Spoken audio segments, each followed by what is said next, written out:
Today, Terra Trevor, who's a Live Oak member, will be speaking. Terra is a writer who draws from her native roots and the natural world. In a voice that is both authentic and poetic, she uses storytelling to share the pathways she has cultivated to bring pockets of calm, tranquility, and spiritual renewal in a chaotic world.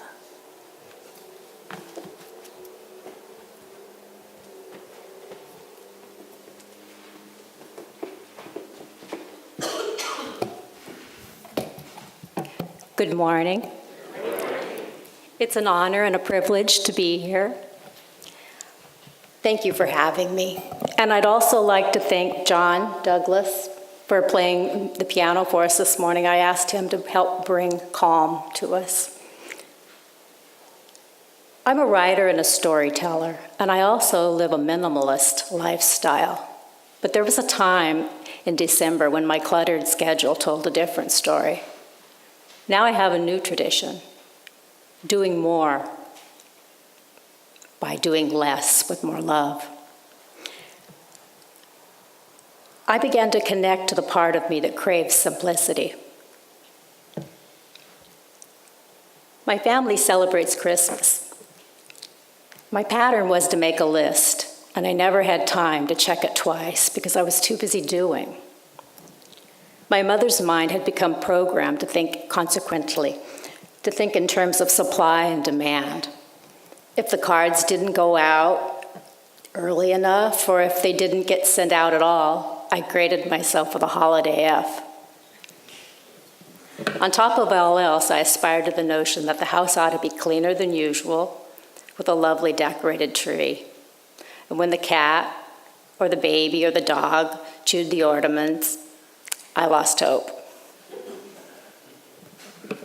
Then one year in early December, shortly after adopting our third child, I heard a dark horse in my mind calling to me. Calling cancel, it whispered. Don't take down the box of ornaments this year. Do less and do it with more love. I told my family that we were going to celebrate with a nature theme.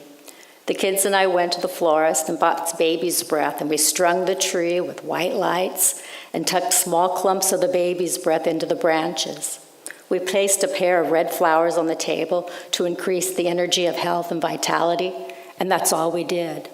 The effect was stunning, simple.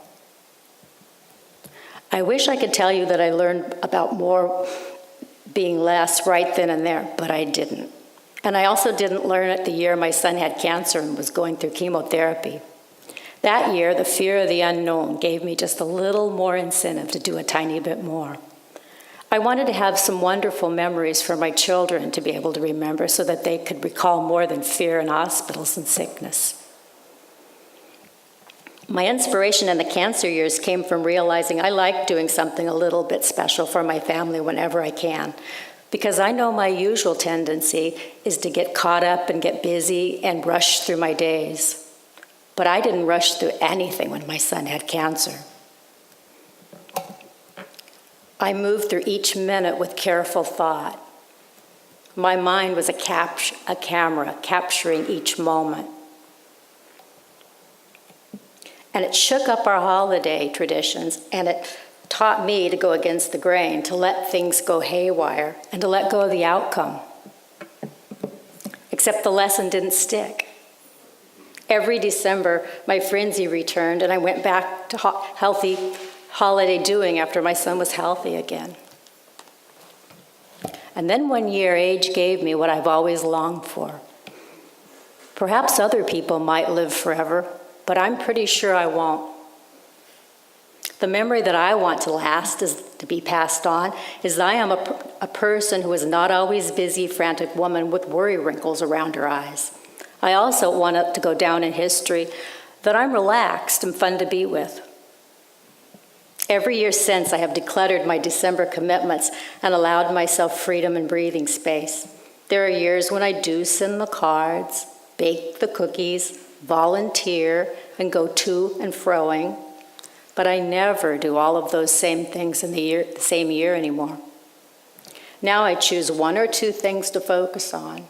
And my rule is it must be something I want to do, no obligations. And I let the rest slide so that I'll have time to spend an afternoon reading or playing with my children and my grandchildren, or to gaze at a night sky, cold, clear, studded with stars. Discovering how to create calm in the middle of a busy holiday season paved way for me to learn how to carve out pockets of peaceful moments every day throughout the other 11 months of the year. Now, I know a good path to feeling calm is through meditation.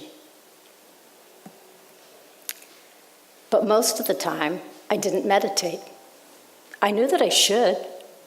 I like meditating. But up until recently, I seldom did. Then something happened that brought me to change. A Mexican actor and activist for various causes said something that stays with me. She works for indigenous peoples groups in Mexico. And she said that in order for her to manage all the poverty and injustice she sees, she must meditate. Otherwise, she would not be able to stay sane and cope with it. She said in meditation, she gives thanks for her pain and sensitivity and for realizing what goes on. And that if she didn't feel pain, it would mean she didn't care and that she was beginning to harden. Her words guide me. I'd much rather feel pain and sorrow and worry than to be indifferent. I can't always do as much as I'd like to bring forth the change in the world that I'd like to see, but I'm aware, I'm deeply aware, and I care. Now, every day, I take a few quiet minutes, and I give thanks for my awareness. The other meditation practice I follow is my walking meditation. One of the most powerful tools for spiritual renewal is a simple and overlooked one, walking. Walking opens us up. We can travel on foot or travel in a wheelchair to move us along. The inflow of new images, sounds, scents gives us thoughts that nourish and replenish us. And it replenishes our overtapped well and gives us a sense of wellness. Great spiritual traditions know this. English pilgrims traveled by foot to Canterbury. Muslims braved the Sahara to visit Mecca. Others take the Camino del Santiago, the self-guided walk and journey to the spirit, through Spain and France. I've come to think of my daily walks as my journey to the spirit, especially when I walk for miles down the beach, soothed by the rhythm of the waves, the ocean spray on my face, mist falling all around me, and then my mind empties and the tide carries my worries out to sea. Other days, I let my fingers do the walking, writing down 3 pages of thoughts. Usually I start by writing, "It would be lovely if." And then I fill the pages with my hopes and my dreams.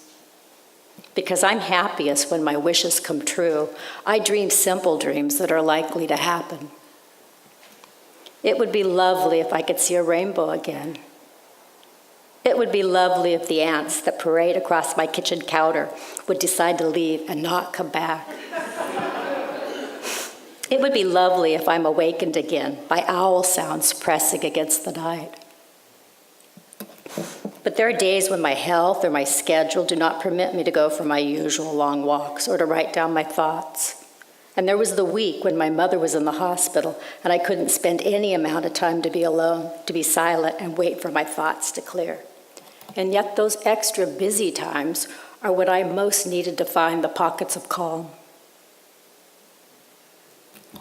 I'm mixed-blood American Indian of Cherokee, Lenape, and Seneca descent. And for American Indian people, a core belief is that first we must take care of ourselves before we can give to others. Otherwise, we will be depleted, and we won't have anything of value to offer. Now, this is a traditional belief that I was raised with, but in my busy urban life, sometimes this wisdom slips away from me. The week when my mother was in the hospital, and I only had a few minutes to spare, I walked outside and I stood on the sidewalk. I was in the middle of a busy city, and instead of trying to block out the noise, I softened my gaze and I took in the total sensory overload all around me. I listened to the sounds of the hum of the freeway, the traffic noise, and I let the city sounds become a tapestry of background noise.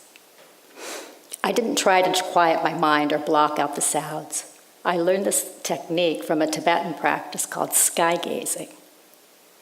When we let go of the idea of trying to hush the outside world, it's possible to grow calm and relaxed because true silence is within. When I have a million things on my mind and I'm feeling so scattered that I can't enjoy each minute before it's spent, I give myself the gift of 20 minutes. And I go outside and I sit down with my feet on the ground and I focus on how my feet feel on the earth. And I listen to the sounds around me. What do I smell? What do I see? What colors are around me? Red and yellow leaves sharing afternoon light. Twigs breaking under my feet. A purple flower I cannot name, so delicate. The scent of freshly mowed grass. My heart beating. The sun calling my name. Dusk falling fast. When I'm simply aware of what's happening around me, somehow this is training me to feel calm and to be fully present in the moment.